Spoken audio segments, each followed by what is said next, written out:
Okay. Hi, Rhonda Hull here, and I want to welcome you to today's podcast. In this upside down world, it becomes really easy to feel overwhelmed and distracted by everything that seems to be off kilter around us, and before you know it, we find ourselves what-ifing in a downhill direction. So what if we what-ifed in an uphill spiral? What if we harnessed the limitless power and energy available to us through art and words and collaboration to help us shine a light on all the possibilities rather than on the problems? So on my podcasts, I call in the curious creative thinkers and the courageous and edge walkers, those who dare to live life out loud no matter what their age. These open-hearted individuals dare to use joy as their compass and are willing to explore life's bigger questions. So what if we accept the value of who we are and dare to ignite the magic that happens when we join in collaboration with other curious souls who are willing to trust one another and the greater good, trusting that the highest and best is possible. So I am happy to welcome to our call today Vincent Alexander. Hi. And Vincent, nice to have you here. Hi. Now, let me share a little bit about what I know about you and what the experience is about you. I know that I've always, I'm aware that I have this string of letters and accomplishments and things after my name, but to me, the things that always matter most are the personal life experiences that have made you who you are. So I will share a few that I know of you. I know that you are a nature lover, and I have seen some of your videos of you exploring on the beach, hunting for agates. So I know that you really value wildlife and nature and just being out and getting into it. I also know you to be an incredible artist, musician, songwriter, communicator. You're just an expert in so many ways. What I know about you is that you are willing to dive into the creative process no matter how it unfolds in your life. And I know that you're really involved. You've really taken it on to make it a lifestyle for yourself, the whole nonviolent communication. So there are so many aspects of you that I value, and I know most recently the one that I treasure about you for sure is your ability to do web work, marketing, promotion, troubleshooting online.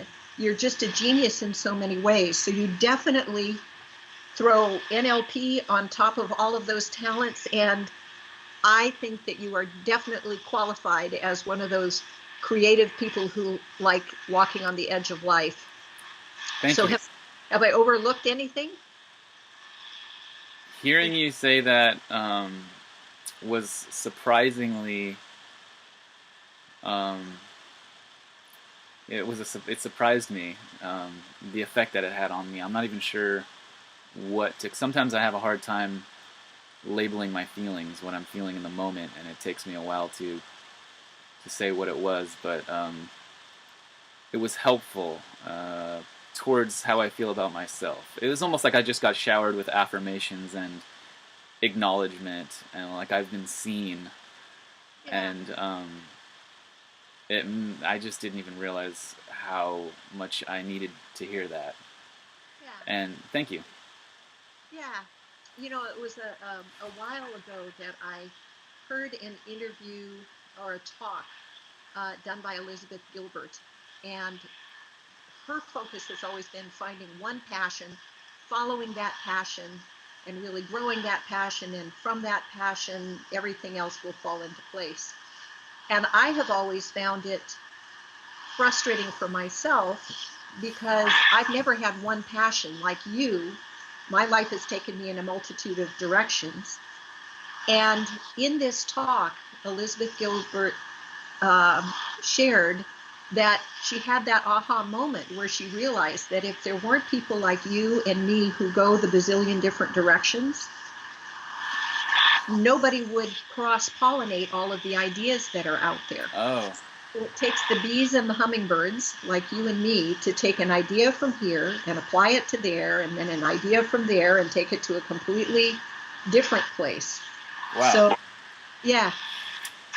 I, So, mhm. I resonate with that. I see myself doing that, connecting dots between different paths and bringing it into different environments and people saying, "Oh, I never noticed that. I never knew there was a connection between those two things, and I can see how those are the same now." so tell me a little bit of what you would consider to be your definition of a meaningful life. Meaning to life? Meaning to life, my definition of that is what makes life worth living. Life comes with its challenges and its pain, and so it's up to us to find the meaning and the joy that makes it worth the suffering. Right. Do you how do you personally handle that paradox of their life is simply amazing, and in uh, the same breath it can be really devastatingly challenging? How is it that you manage to ride that roller coaster? I sort of throw myself into the things that excite me. I really throw myself into the things that I enjoy doing, that I'm passionate about, and I make sure that I get my fill of joy. Sometimes I just want to take the whole day off and walk on the beach and look for rocks, and so I go do it. It's really important to me to make progress on recording my next album, and so I'll set aside time and just focus on recording my next album. Sometimes I know that today I'll get the most satisfaction out of growing my business a little bit, connecting with a new client and starting on a new project. So I just look for the things that are going to bring the most joy into my life, and I focus on doing those things. Um, that being said,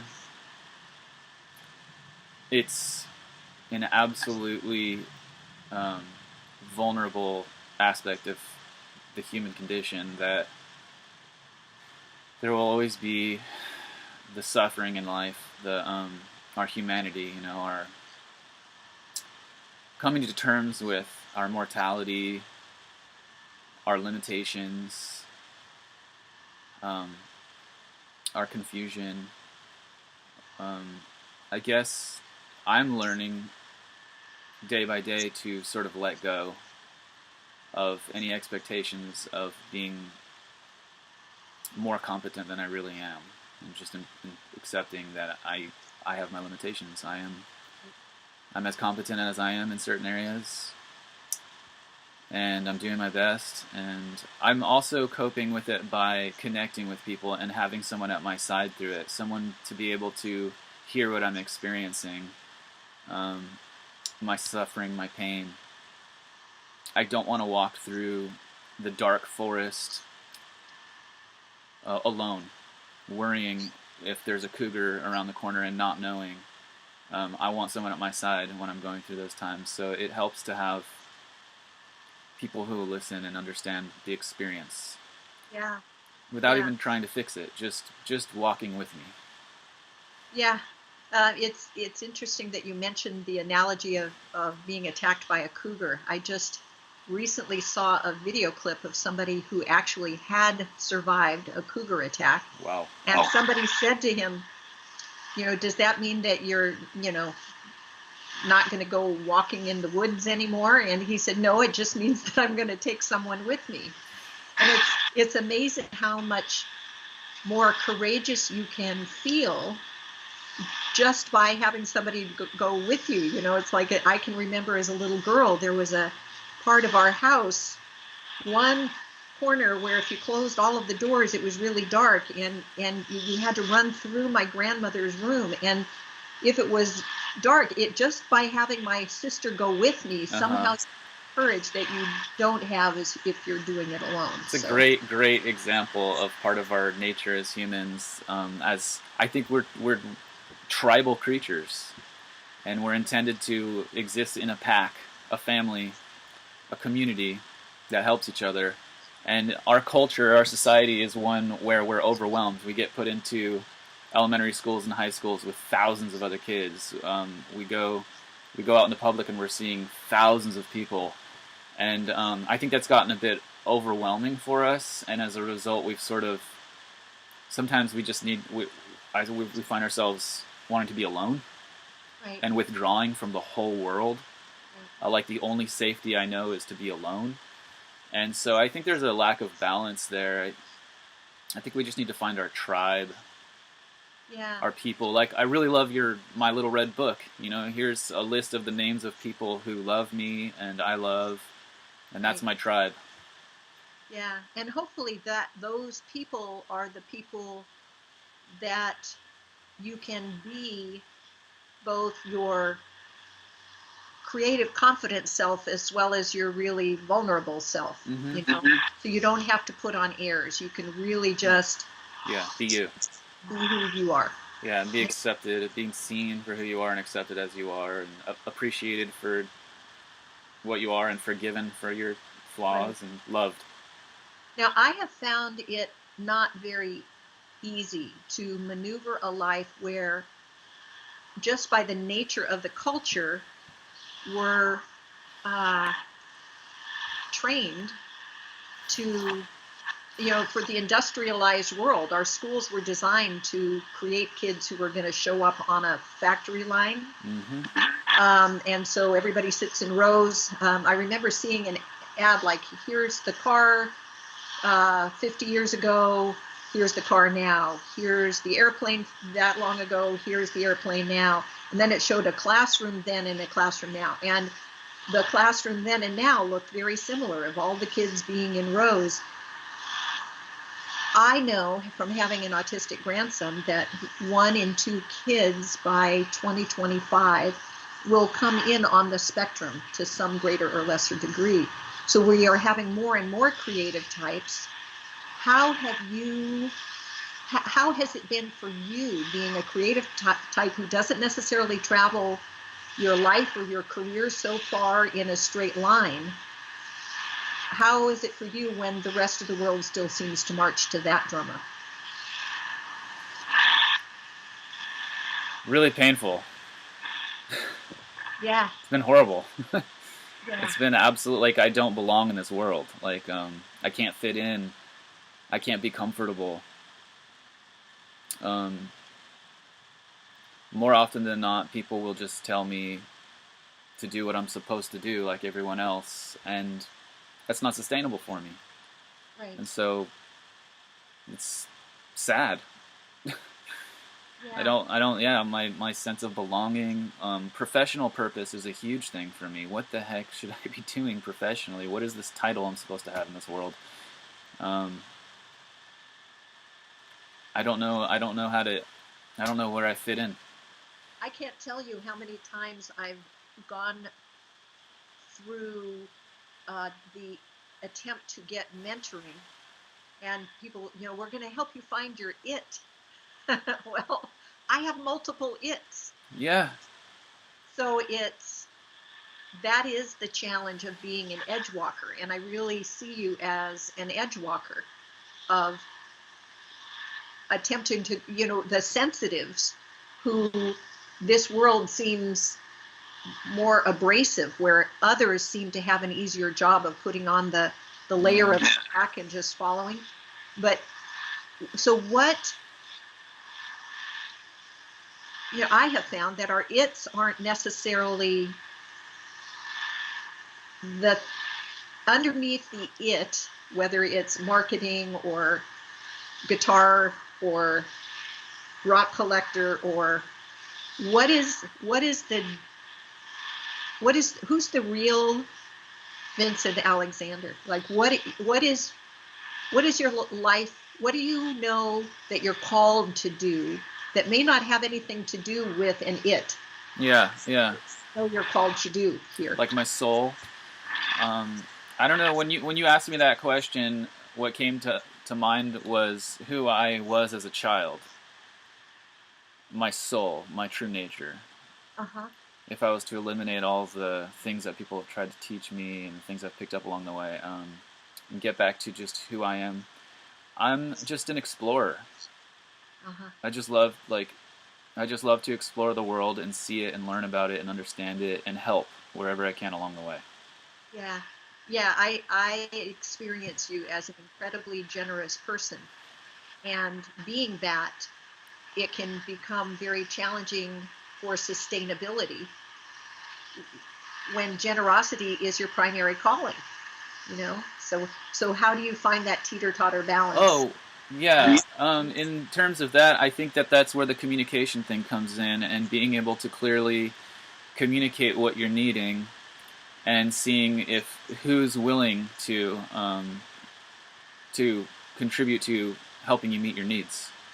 Right. Like, for example, I need to identify a professional purpose for myself in this world. Something that will provide me with economic um, security. Right.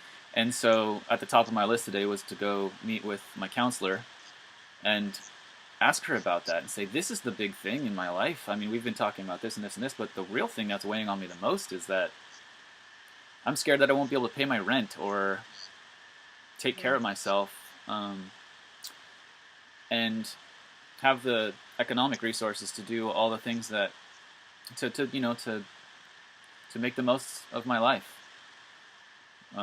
Just to grow all of your creative endeavors. Yeah, to fulfill my spirit, Yeah. whether that's making donations to organizations that I really believe in, or helping someone accomplish something, or creating something that's either going to satisfy others or myself. Um, I just haven't had the economic stability and security. So Right. that's my big issue. And so I think it's about being able to identify what our needs are and go out and ask and say, "Hey, I have this request. Would it bring anyone joy to help me with this? Right. Would anyone really like to help me figure this out because I can't do it on my own?" Right. Right. Yeah, the world needs both people who receive as well as people who give. And it takes people being willing to ask in order to Hmm. receive. Yeah, it's So, really tough to do. yeah, It's a yeah. difficult thing to make yourself that vulnerable and let your weaknesses be seen. And yet you would be there in a heartbeat for somebody else. Right. So yeah, and so this is something for us to focus on, is how much joy we get out of that people get from contributing to other people's well-being. And the more we are open to receiving, the more other people are going to get to give. Yeah, yeah. Tell me three people that you admire. And they can be alive or dead or people I might know or not know. But can you think of three people you admire? The first person that comes to mind is Rosenberg, because Marshall Rosenberg has been what he shared with the world through his books, YouTube videos, audiobooks, the academy he started, just the information that he wanted to share with the world. And that's Absolutely. nonviolent Yeah, communication. that's what nonviolent communicate. That's what they call it. Yeah, nonviolent communication. These days they're calling it compassionate communication because it just makes a lot more sense, and it just doesn't sound so scary. But So, what are the qualities of Rosenberg that you admire? oh man, what are the qualities that he was able to understand the science of human nature and get a clear perspective on what was going on that was creating the conflict in our world. And he was able to then say, hey guys, this is what we're doing. This is what, over here is what our nature is that we could be doing. This is how much better it could be. And here is a process to translate from here to there.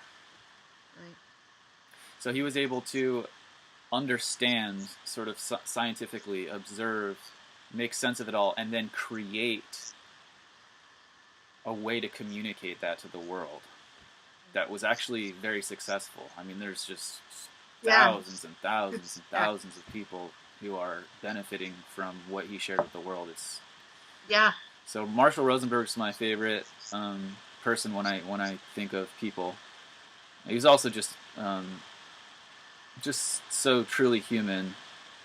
Um, he's like he wasn't out, to make lots of money or anything like that. He just wanted to contribute something really valuable to the world. He wanted to take conflict and violence and minimize it in the world, and create as much fulfillment and peace and like function, so that we could function as humans together. He's my favorite. As a kid, I grew up really admiring Benjamin Franklin. Uh-huh. He was my guy. What are his qualities? Inventions. He designed the concept for the U.S. Postal Service, the fire departments. He designed a wood stove system that was much more efficient at distributing heat. He designed the Franklin Covey day planner system that looks at your values as a human and then moves it over into an action plan. Right. So just a great mind, very creative. And see, Also, he went a whole lot of different directions, but he yep. somehow harnessed Mm-hmm. the essence of that diverse thinking in a multitude of ways to where it was inventing that was the passion, so it didn't matter what inventing was the passion. And I guess he was in a position where he had the relationships where his ideas were able to get into the right hands. And he was obviously a very organized communicator. So yeah, any inventor or creative type failed a few times. Yeah, in fact, another thing that I really like about Franklin is that he took a menial job in a patent office, and he did this really simple job that allowed his mind to be open to focusing on his creative projects. Uh-huh. Kind of like right now, I'm washing dishes. Right. But I know that that's not all I am. It gives me an opportunity when I'm washing dishes or whatever it is I'm doing, handyman work or whatever, horse manure. It's an opportunity for me to explore all these creative projects. Right. I'm writing songs. I'm working on my business plan. So I walk away from a job like that with moving forward in all those other ways. So I kind of connect with Franklin in that way, that he had this little job in his office doing this really tedious work, and yet that's what provided him with security while he was inventing all these things. Well, and Einstein was very much the same way. He took menial jobs in order to have the time to and he would go fish. He would just go fish so that I didn't know that. All of the creative things could go fishing. Yes. Yeah, that's wow. We share that too, then. Yeah. So, what's the third person? Who's the third person that you would admire? Is there another one? I think my dad. My dad, he's just always wanting to be helpful to the people that he loves in his life. He's so supportive. Right. If anyone's having a problem, he wants to be there to help fix it. He's just such an example of love. In my opinion, almost to a flaw of selflessness. Yeah. But I can't tell you how much I appreciate the way that he's loved me and seeing the way that he loves everyone in his life. The reason I always like to ask that question of people is that the things that you admire in other people, you wouldn't be able to recognize and appreciate if they didn't live within you. So by describing the qualities in those people you admire, you've shared with me and with the listeners the qualities about who you are. Yeah. So I think that's awesome. Oh, yeah. I can see that.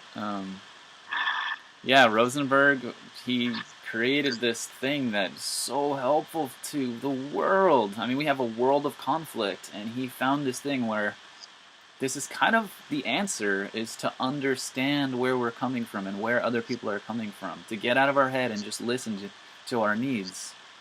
Yeah, most people understand how to have a conflict, but very few understand the process of conflict resolution. Resolution and prevention, yeah.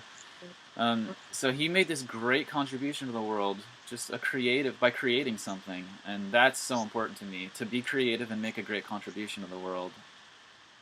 Invention and love, absolutely. Invention and love, creativity and generosity, totally. Well, you know me well enough to know that words matter. Mm-hmm. Art is a part of myself that I kept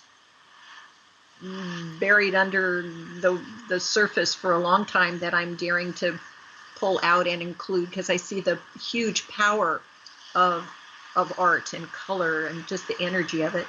And then collaboration. So I'm really grateful for your collaboration by being on this call, and just by the way that you are helping put wind underneath the wings of all of my projects, so that our creativity gets to play together in a constructive way. And in a minute, I'm going to ask you to share how people can get in touch with you. But I want to ask you one more question before I let you go today. I play with words all the time. And if you look at the word sacred, and then you look at the word scared,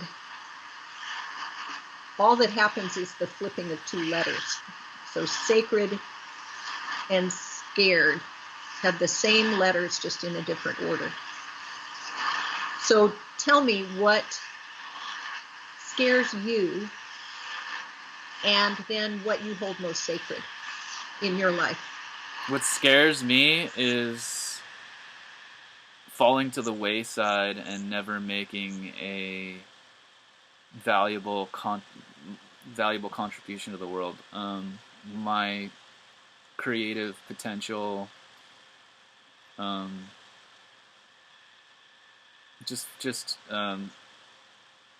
to the wayside. Never realizing my full potential so that the world can benefit from it before I leave. I hold the belief that we fulfilled our purpose by taking our first breath. And the rest of the time, we're just here to live in that creative experience. So I believe, just by being on this call, that you've been a creative contribution, you know? And I know you've got Thanks. a guitar somewhere. Yeah, I do. So that's one of the things you hold sacred, right? Mm-hmm. Okay, so would you be willing to play something for us? Sure. All right. I wonder what. I thought Folk Girl is a song that I've been working on practicing lately, and that's probably the most appropriate song for this occasion. It is a few minutes long, if we have time for that. Yeah, go for it. We'll close with that.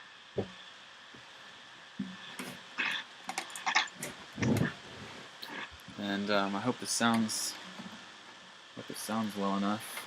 I'll get one ear out so I can hear myself. Oh boy. Speaking of vulnerability. Yes, absolutely. I'm really grateful for all of the ways that you've been vulnerable in this call. There's no fixing a live performance. There's no editing. It is what it is. Yeah, Edison made a few mistakes before he came up with the light bulb, so it's okay. Yeah, that's right.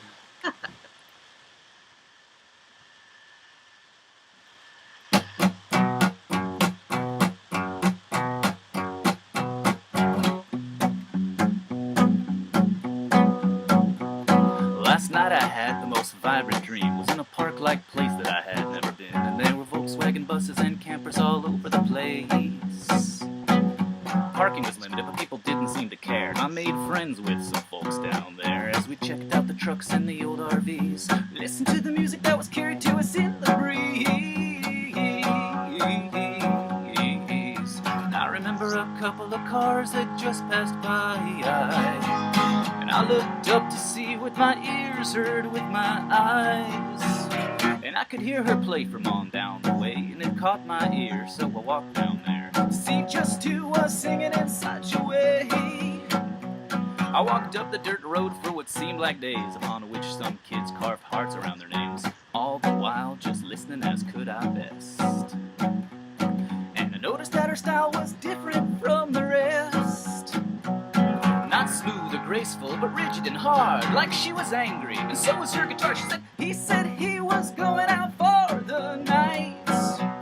But before he did, I was giving him a real good fight. And I threw plants at him, I threw flowers and I threw weeds, and I screamed all the things I had to say. I got down on my knees and I sang, why must I be such an ass, so wrong your care? Upon which of me you got that stupid tat? And her playing slowed down and then it sped up again, and I was captivated, so I did my best to speed up then.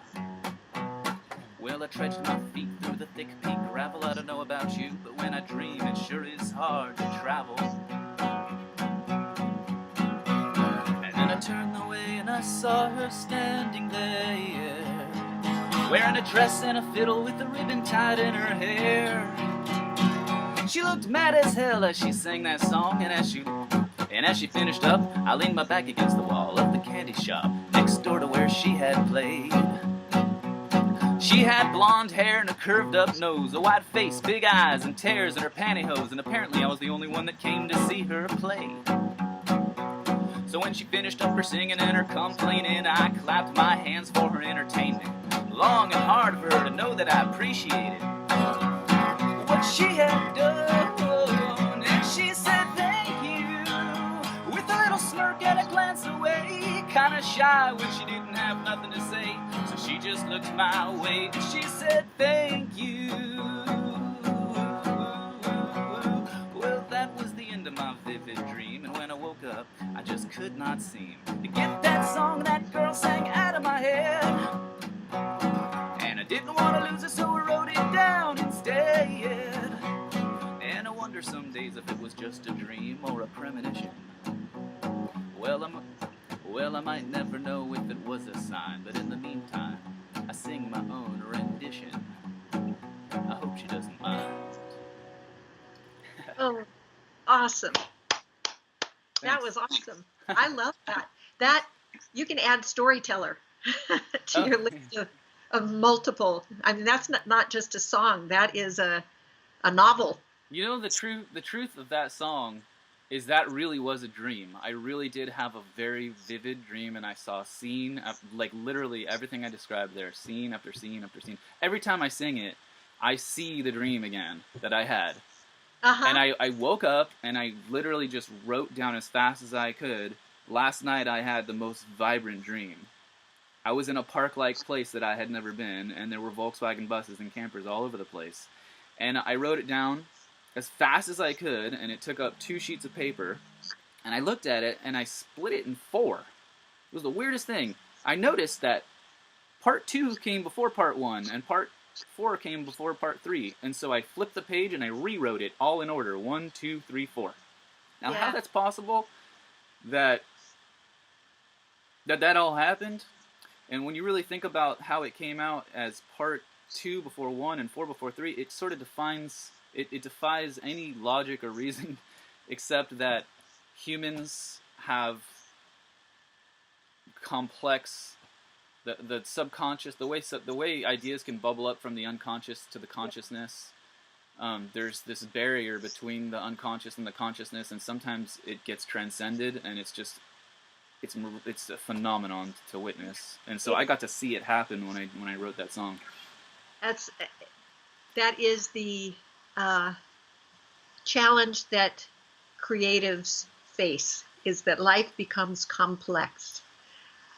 But somehow I still think it's worth the messiness to experience the depth. Yeah.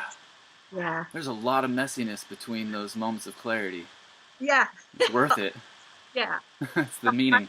I'm glad that you have chosen to play with me in so many arenas of my life, you know. So Thank you, I Rhonda. just wanted Thank to. you. You're the very best, one of the very best kept secrets I have. So I really wanted to share you with the people I know and love, and the listeners on this call. So how can people get in touch with you to take advantage of any number of your talents? Well, um, I guess they can just email me, Vincent@mywebdesignservices.com. Awesome. Awesome. Happy to help. Yeah.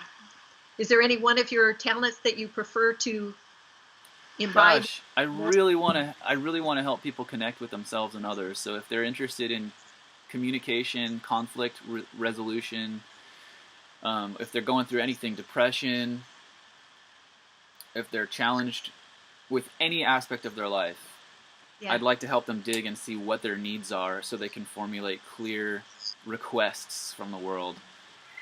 So whether it's problems at home with spouse, family members, friends, Right. people at work, or just personal conflict, depression, anxiety, whatever it is, I'd like to use the awareness of feelings and needs and forming these clear requests to get those needs met, along with creating NLP techniques to help reprogram to get us out of those bad habits and create habits that work better for us. Yeah. That's huge, but I'm also available for website design. I can help teach people how to write songs. I can teach anyone how to be a prolific songwriter. I have Awesome. the songwriting strategy dialed into a science. I'm going to have to get you connected with Jana Stanfield, who wrote My Little Red Book. Yeah, that would be neat. An amazing songwriter, and one of her songs that always comes up for me, especially as you were talking, it's "I'm not lost, I'm just exploring." Uh-huh. So we are the explorers of life, and I'm really grateful that you have allowed me to make this moment a keepsake moment. Thank you, Rhonda. Thank you for being in my life. Thank you for seeing me, loving me, and engaging with me, and sharing me. And thank you so much for employing me. Thank you. Sure. So they can visit you. Give your email address one more time. Vincent@mywebdesignservices.com. Great. And then you can learn more about my keepsake products at Rhonda with an H, Hull with a U, RhondaHull.com. Thank you very much, Vincent. Thank you, Rhonda. Next time. Thank you. Bye. Bye-bye.